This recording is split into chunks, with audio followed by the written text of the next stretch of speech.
Olá, esse é o Papo Saúde, um podcast da Unimed Ceará para ajudar você com dicas e informações em prol da sua saúde e do seu bem-estar. E claro, a gente sabe que saúde e bem-estar estão mais do que nunca ligados à manutenção de todos os protocolos de higienização nesse combate à Covid-19. Afinal, o cuidado não pode parar.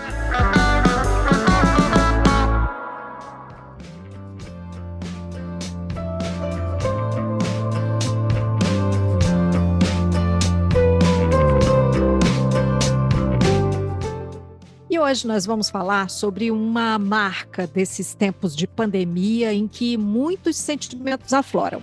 Empatia, solidariedade, senso de coletividade ganham destaque. Isso a partir da necessidade urgente de cuidar dos outros em um momento tão delicado, não é? Hoje a gente quer focar justamente em ações que visam ao cuidado em diversos cenários e como essas ações podem impactar positivamente na vida de uma comunidade. E para esse papo nós convidamos a coordenadora do movimento Auê do Amor, Clarice Machado. Oi, Clarice, bem-vinda. Oi, Maísa, tudo bem? Pessoal, eu sou a Clarice Machado, sou gastrônoma e professora de gastronomia da Unicristos e acabei, pela amizade com as fundadoras do Auê do Amor, me envolvendo desde o início do projeto. E a gente construiu esse projeto que tem o objetivo de contribuir com comunidades em situações de vulnerabilidade para trazer um ambiente melhor. E que tem um nome incrível, né? Que já traz amor no nome, né, Clarice? Isso é lindo. Sim. Na verdade, tudo que tem a ver com a Auê do Amor é esse afeto, esse cuidado mesmo.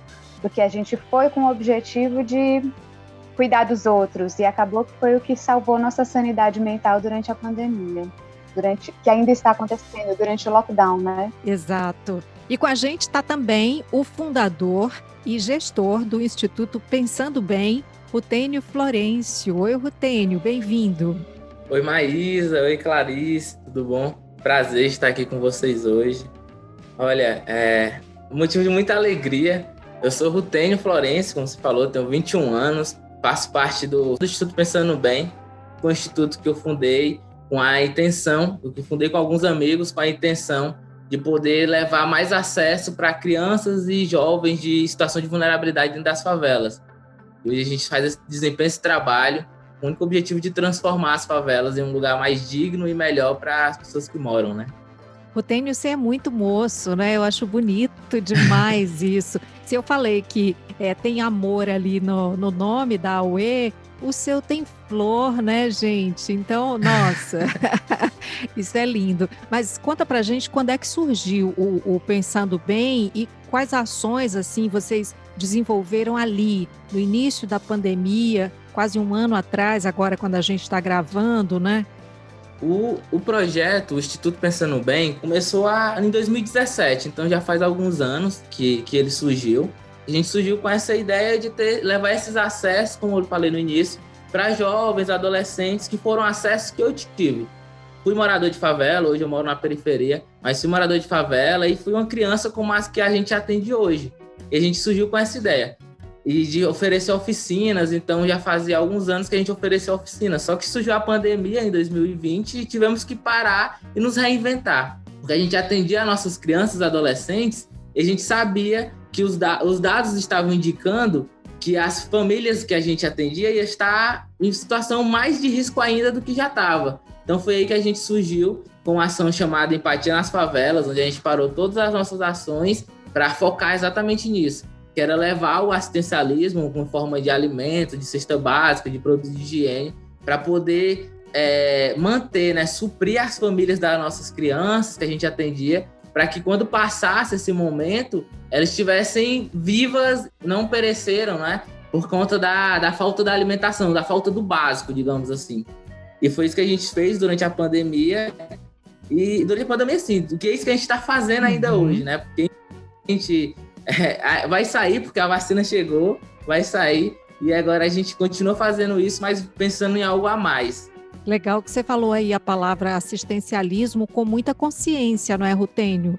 Você falou aí que vocês viram um momento emergencial, né? Aquilo de que na hora que há a fome, é preciso alimento, né? Para matar essa fome, né? A gente tocou muito na tecla daquela que quem tem fome tem pressa. Então a gente se viu num quadro onde a maioria das famílias, pai ou mãe, estavam totalmente desempregados e desamparados. Nós chegamos primeiro que o Estado, antes do auxílio emergencial, e ele já estava pegando, como a gente fala aqui no Ceará, né? O bicho já estava pegando para eles. Então a gente teve que tomar uma decisão que foi prestar assistencialismo. Porque não tinha como a gente pedir para que as famílias ficassem dentro de casa, tomando os cuidados que eram com a higiene, sendo que isso eles não tinham. E o principal, a comida na mesa, eles não tinham. Então a gente tinha que tomar alguma posição e conseguimos fazer isso, essa ponte para poder prestar esse assistencialismo. E como você falou, de forma consciente, né? Ô Clarice, a Auê do Amor surgiu como uma feira, né? Uma feira que tinha, assim, o propósito de ocupar a cidade, né? Ocupar os espaços públicos, ocupar a cidade. Como é que foi a transformação do projeto, dessa fase aí, para um movimento de cunho solidário e de cunho assistencial também, como o Rutênio está falando aqui? A Auê Feira, ela diverge da Auê do Amor. Os fundadores da Auê Feira, que até hoje coordenam, são o Pedro e a Mariana. E eles que deram todo o suporte desde o início da Auê do Amor, né? A Auê do Amor surgiu como uma ideia da chefe Marina Araújo e da Mariana Marques, que é a coordenadora da Auê Feira, na fundação deste movimento com a intenção de vamos ajudar pessoas que nesse momento de pandemia devem estar em uma condição de vulnerabilidade ainda maior e passando fome. Mas a feira já tinha uma preocupação diferente, né? É uma feira com uma cara diferente. A Mariana e o Pedro fazem a curadoria, mas eles buscam priorizar muito os produtos artesanais aqui do Ceará, eles buscam priorizar aquilo que vem de uma cadeia produtiva onde se valoriza todo mundo, né? E isso já tem um pouco da cara do Auê do Amor, porque no Auê do Amor a gente tinha esse foco na população mais vulnerável, mas a gente também tinha muitos valores intrínsecos na produção do alimento. A gente pensava em inserir alimentos de qualidade, a gente pensava em levar, junto com a proposta de oferecer comida, oferecer afeto, oferecer a acolhida de uma comida que eles reconhecessem como uma comida confortável, uma comida que trouxesse memória e que junto trouxesse o recado, você não está sozinho, nós estamos dia e noite com a cabeça em vocês. Então, casa muito com o ideal da feira, que é diferente, mas que já vinha nos princípios dos fundadores. Isso de você não estar sozinho, eu acho que é fundamental, não é? E quando você fala em solidariedade, é justamente disso que você está falando, né? É de dizer para as pessoas que elas têm quem esteja ali olhando para elas e que há agentes de mudança que compreenderam isso, porque vocês, no fundo, vocês são agentes de mudança, né? Construtores de pontes, como o Rutênio falou. Ô, Rutênio, você falou aí do antes, né? Que vocês começaram a atuar em 2017 e de como isso mudou. Que ações é que vocês mantiveram? Que deu para manter ou não deu para manter nada do que vocês faziam lá antes da pandemia? A gente ampliou, na verdade, as nossas ações. A gente teve parado, focado na prestação do assistencialismo, né? Que a gente fez as cestas básicas, marmitas que a gente entregou durante a pandemia também, kits de higiene, tudo que a gente poderia suprir a gente fez. Só que chegou um determinado momento que a gente tinha que pensar no futuro, né? Porque aquilo dali a gente imagina que ia se passar, porque chegou uma tomada, nunca foi visto tanta doação quanto no tempo de pandemia aqui no Brasil. Tem um número gigante. Então a gente viu esse momento que estavam tendo esse crescimento de outros projetos fazendo a mesma coisa que a gente estava fazendo. Então a gente pegou e vamos, posso dizer assim, pivotar. Então a gente parou e junto com a Auê, a gente já tinha se conhecido, junto com a Auê a gente começou a pensar a longo prazo e fazer um projeto mais duradouro, que é uma construção de uma base educacional e a revitalização de um beco totalmente esquecido, onde a gente está fazendo um negócio, um beco, pode dizer assim, maravilhoso, porque a gente está dando cor, dando vida, para que as crianças que a gente atendia antes da pandemia, a gente consiga atender agora com as nossas oficinas educacionais, oficinas de tecnologia, para que eles tenham um futuro, né? A transformação a partir daí. Então, a gente agora, nosso desafio, Maísa, é poder essa ampliação das nossas oficinas, que a gente já fazia antes, junto com o suprimento das necessidades básicas. Então, a gente está tentando trabalhar para conciliar isso numa estrutura só de trabalho. Vocês já fazem as oficinas, vocês já estão fazendo de modo presencial? Como é que vocês têm atuado nesse sentido? Porque tem todas as questões, né, de protocolos sanitários, de distanciamento, né? Assim, que ações vocês conseguem implementar mantendo tudo isso? O Instituto, Maísa, começou na garagem da minha casa. Então, ele tem um espaço bem reduzido. Então, aqui na garagem, antes da pandemia chegar, a gente atendia mais de 100 crianças e adolescentes com aulas oficinas esportivas. Uau! Que garagem grande! Era que a gente trabalhava a noite todinha. Ela tem um bom tamanho, né? Mas não é gigante, não. É porque o Rutênio é só coração. A gente trabalhava a noite toda. Como a gente diz, é que nem coração de mãe, né? Isso. Ele é uma pessoa maravilhosa. A Clarice é uma fofa. Eu amo essa mulher. Nós tivemos muita sorte de casar as equipes todas durante esse processo. Que a gente tem um objetivo comum. Vamos falar mais, então, como é que foi esse encontro? Como é que foi esse match, assim, de duas organizações? Maísa, é o seguinte. Aqui no Instituto, a gente bem falou sobre essa prestação de serviço, né, durante a pandemia. E como eu falei, tinha inúmeros projetos surgindo. E o Auê do Amor, que derivou da Auefeira, né, dos criadores, que são pessoas incríveis, tiveram esse cuidado e meio que a gente se encaixou. Porque a Auê do Amor chegou, como você falou, aí um coração de mãe. Eles queriam ser os distribuidores para nós. Então, digamos assim, a Auê do Amor foi um movimento macro, onde eles começavam a distribuir para as periferias. Estavam lá localizados ali aqui num bairro nobre, onde as pessoas têm as condições de doar, e eles pegavam e distribuíam para a gente. Foi aí que a gente se encontrou quando a Mariana, que é a fundadora, ela estava recebendo as doações e falou: Tânia, eu vou te mandar algumas coisas aí para suprir algumas necessidades. E a partir daí começou uma parceria linda, onde eles começaram com... Eu sou até suspeito em falar, porque eu sou apaixonado demais pelas pessoas que fazem parte. Porque, Maísa, eu nunca vi um amor tão grande em relação a fazer o bem para as pessoas que nem conhecem, sabe? Porque a gente acontece de uma coisa. Aqui eu tô na periferia e eu acredito que eu, Rutênio, por estar aqui conversando com vocês, eu tenho uma dívida com outras crianças e adolescentes que estão nesse mesmo caminho, que é a dívida de fazer eles chegarem no caminho igual ou parecido que eu. Mas tem pessoas que já nascem em famílias boas, já têm suas condições totalmente diferenciadas do que da periferia. E quando a gente pega essas pessoas que tiveram tudo isso com um amor que eu consigo nem dizer, nem descrever o tamanho desse amor por ajudar essas pessoas, eu fico maravilhado, como a Clarice disse. Então a gente se encontrou nesse caminho, onde eles começaram a mandar insumos, e aí eles me desafiaram a fazer uma cozinha comunitária dentro da favela. E foi aí que a gente se estreitou mais os laços, né? Foi aí que eu conheci mais as chefs, foi aí que eu conheci a Clarice, conheci outras pessoas que também fazem parte e começamos a produzir quentinha.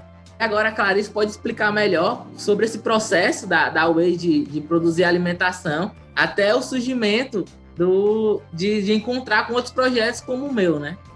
Foi um grande presente, né? Conhecer o Rutênio. Porque a gente, quando começou, é exatamente isso que o Rutênio falou.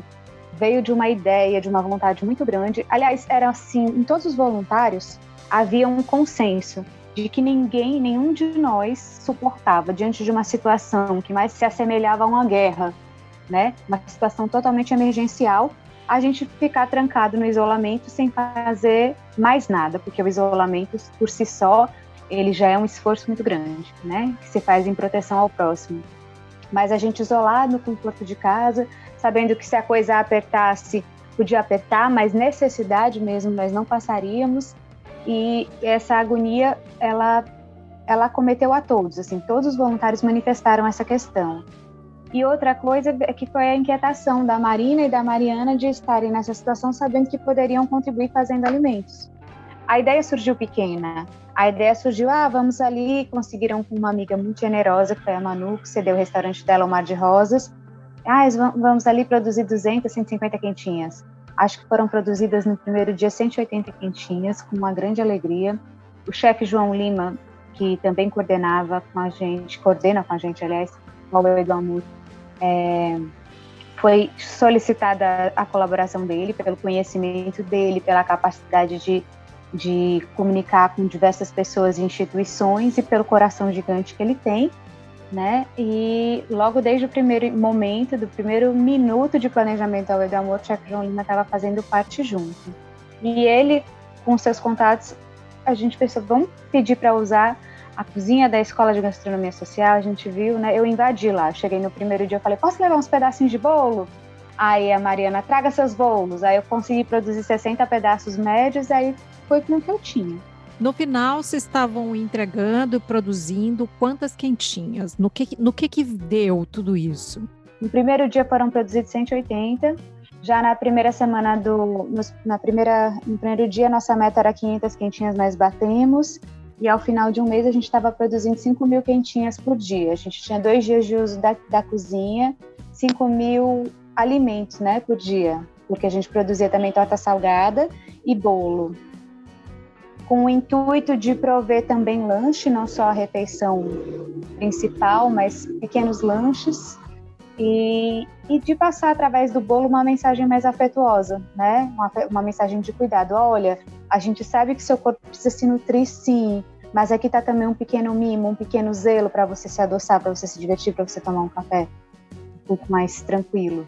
Aí a gente, entre bolos, pedaços de bolo bem grandes que serviriam assim, repartido para 6 pessoas, era um pedaço de bolo, pedaço de torta, e as quentinhas a gente chegou a produzir mais de 5.000 por dia. E hoje, como é que está esse trabalho hoje? Porque à medida em que o tempo foi passando, né, as necessidades foram se modificando, e eu imagino que também o trabalho de vocês. Como é que é hoje? Qual é a diferença do trabalho que vocês fizeram ali no momento de maior aperto ali da pandemia para o trabalho que vocês desenvolvem hoje? Aliás, eu tenho uma curiosidade também. Qual é o tamanho das equipes que trabalham com vocês? Porque ninguém faz isso só, não é? Não, eram muitos voluntários. O Tênis, você se lembra quantos voluntários eram? Eu acho que chegava a quase 70 voluntários, contando produção, entrega, distribuição. Eram muitos voluntários. Eu não sei precisar aqui para você. Naquele período em que a gente esteve na ativa mais fortemente, eu estava dentro da cozinha do Senac com o chefe João Lima. E a Mariana e o Pedro é que coordenavam a distribuição. Então, saiu de um órgão, de uma cozinha totalmente equipada, e foram parar nas favelas e periferias de Fortaleza, que foram 3. E ali começaram a fazer produções diárias 3 vezes por semana, de quentinhas. Então, um número de 5.000 que fazia em um dia na cozinha comunitária, se eu não me engano, passou para fazer 10.000 quentinhas por semana na cozinha. É isso, Clarice? Pois, chegamos a produzir 20.000 por semana, né, de refeições.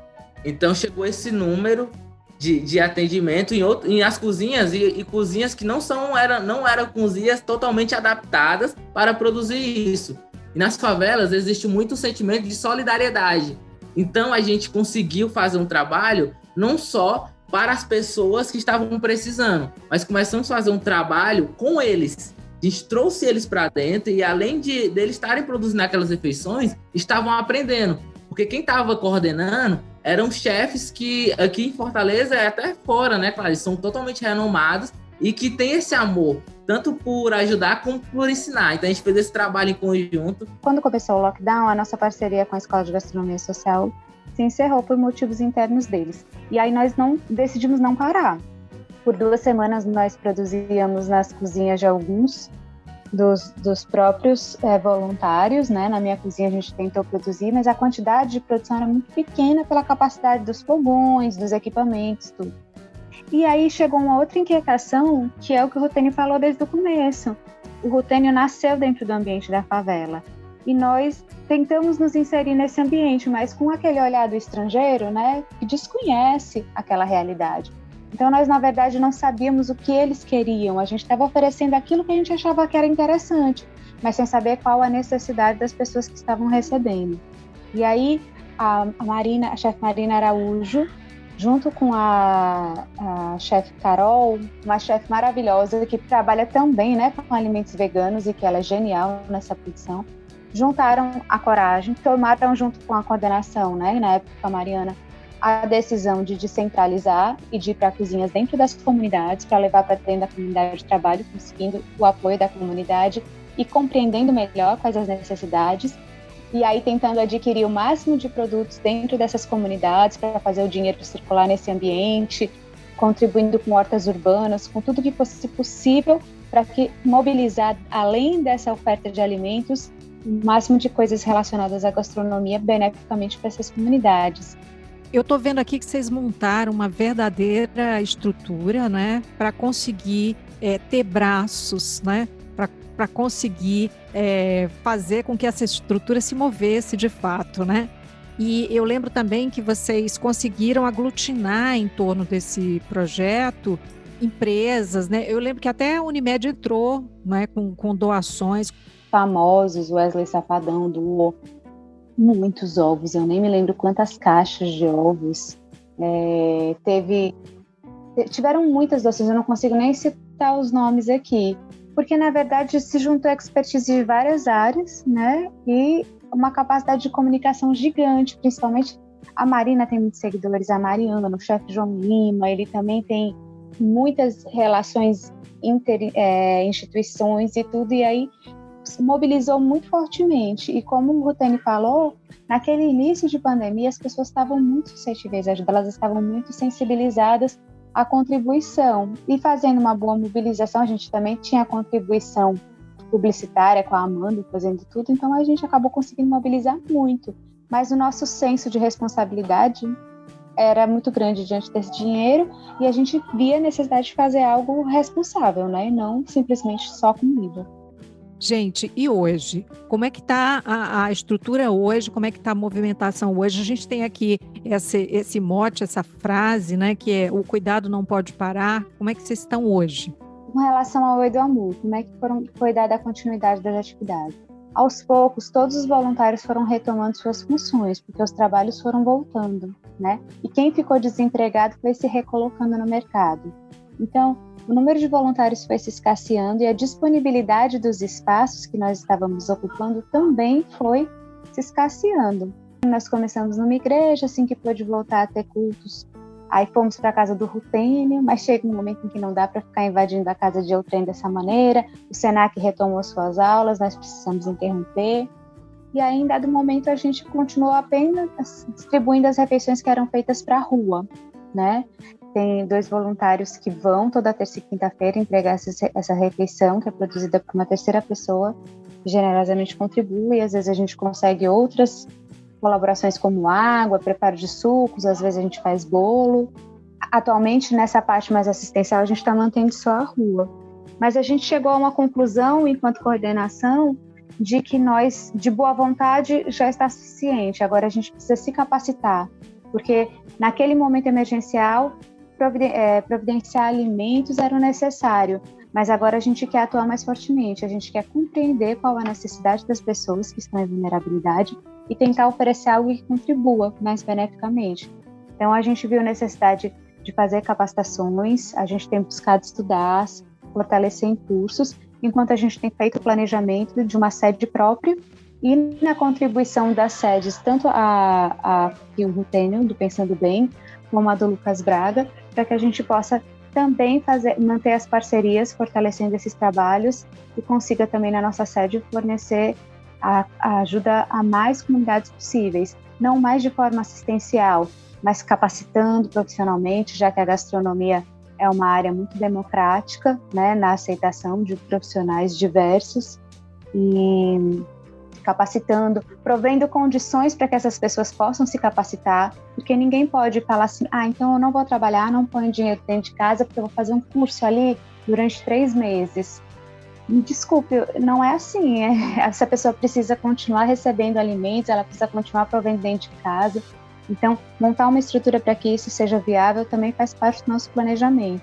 Mas nesse momento a gente desacelerou um pouco para se capacitar e fornecer um cuidado mais a longo prazo. Boa, muito bom. E vocês estão com esse olhar para o futuro também, Rutênio? Sim, a gente desafiou, eu desafiei a UE do Amor, né? A gente ganhou um laço muito grande e aí volta a falar sobre aquela ação que eu falei no início de retomar e ampliar. Então, saímos da garagem da minha casa e começamos a construção de uma sede que já está em andamento, a gente já tem até prazo para inaugurar. Se tudo ocorrer bem, a gente vai conseguir inaugurar no final de fevereiro, para a gente voltar às atividades que a gente fazia e, como falei, conciliar. E tudo isso está sendo feito graças a essa parceria que a gente fez junto com a UE do Amor, que é uma amplificadora muito grande desses projetos, para a gente poder trazer a gente fala assim, transformar as favelas de dentro para fora. Então a gente quer trazer mais equipamentos, mais estrutura, para que no futuro a gente tenha uma favela com mais igualdade local, digamos assim, uma cidade com mais igualdade em todos os territórios. Então a gente está fazendo isso e até o final de fevereiro vamos estar finalizando para que nos próximos dias e anos a gente consiga transformar crianças, adolescentes, jovens e até mesmo a família deles, né? Capacitando, como a Clarice disse. Gente, olha, eu vejo vocês falando aqui, porque ao contrário de quem está ouvindo a gente agora, eu estou vendo vocês dois, eu sinto esse brilho, né? Essa força, essa vontade. E a gente sabe que a solidariedade é uma prática boa não somente para quem recebe esse benefício, né? Vocês sentem, assim, mais fortalecidos, que a vida tem um propósito maior a partir disso? Sim, totalmente. Foi como eu falei uma vez, a gente fez uma analogia dentro da cozinha, que a gente produzia pão, né? E que eu percebia o cuidado que existia ali como se fosse o pão fermentando, porque a gente levava o cuidado para o outro, como se a gente fosse alimentar e salvar a alma de outrem. Mas era naquele instante em que a gente se sentia útil, ou uma pessoa talvez melhor, ou alguém que não estivesse simplesmente lavando as mãos para a necessidade dos outros, ou doando o seu tempo como a melhor forma de contribuir para a vida, que a gente se curava e se sentia cuidado. Então era como um pão, que inicia numa massa e com trabalho e com cuidado se multiplica e é capaz de alimentar mais pessoas e se nutre daquela massa, né? Porque o fermento ele se nutre da própria massa. Então eu faço essa analogia com o pão, porque o cuidado ele acaba se mostrando muito assim. Você vai para nutrir o outro, mas acaba se nutrindo muito mais e se nutrindo consegue crescer para cuidar ainda mais dos outros. É lindo, muito lindo, Clarice. Nossa, hein, Rutênio? Clarice é um espetáculo, de verdade. A pandemia trouxe um novo olhar sobre o mundo, sobre a nossa vida, né? A gente viu que não faz sentido mais viver numa bolha, a não ser uma bolha onde eu estou bem e o meu vizinho não está. Então, com a pandemia, trouxe esse olhar e hoje eu, o Rutênio, e aí todo o meu time, que a gente, como você bem falou, ninguém faz nada sozinho. Então, aqui no Pensando Bem, a gente tem um time de mais de 15 pessoas coordenando, gerenciando. A gente se sente hoje mais fortalecido. A gente sente que a gente conseguiu ter um novo olhar de novas pessoas que tem essa, além da boa vontade de ajudar, tem a garra, né? Quer mudar de fato o que a gente está fazendo. Então hoje eu me sinto muito mais fortalecido. Muito lindo. Esperança é uma palavra boa para a gente pronunciar aqui nesse final desse papo e que pode ser o começo de muita coisa boa para quem está ouvindo a gente também? Sim. Além da esperança, é o esperançar, né? Eu aprendi isso do esperançar, então eu levo para onde eu for, é o esperançar. Tem uma frase que eu li num livro do Leonardo Boff, que eu sou fã número 1, onde ele coloca que a gente tem que olhar essas necessidades sociais não com culpa, mas com responsabilidade, sabendo que nós partilhamos de uma mesma vivência dentro da sociedade. Se há mazelas na sociedade, elas fazem parte de nós e para isso nós precisamos cuidar. E nisso ele coloca ele fala da paz de Deus, mas eu não vejo necessidade que nós vejamos como Deus. Pode ser Deus, um bem maior, um amor, uma unidade, uma melhora social. Pode ser dessa maneira. Ele diz: a paz de Deus não é uma paz passiva. A paz passiva é a dos homens, que fica esperando uma trégua entre guerras. A paz de Deus ela é ativa, busca-se a paz. E eu aprendi que, entendendo como paz, o conforto de todos e o bem-estar coletivo. E eu aprendi muito no movimento da UE do Amor que essa ação ela é necessária, Porque quando você grita, ei, eu quero ajudar os outros falam, eu também quero, como é que eu faço? Aí alguém tem que coordenar essa vontade solidária, que ela existe em todo mundo. Então, esse foi um grande aprendizado. Então, a esperança, eu acho que ela mora nisso, no saber que acreditar naquele objetivo, naquele sonho, vai carregar junto outras pessoas que sonham também. Clarice Machado, coordenadora do movimento Auê do Amor, muito obrigada por estar com a gente nesse papo. Foi lindo, viu? Obrigada a vocês, obrigada Rutênio, obrigada Anaís, Humberto.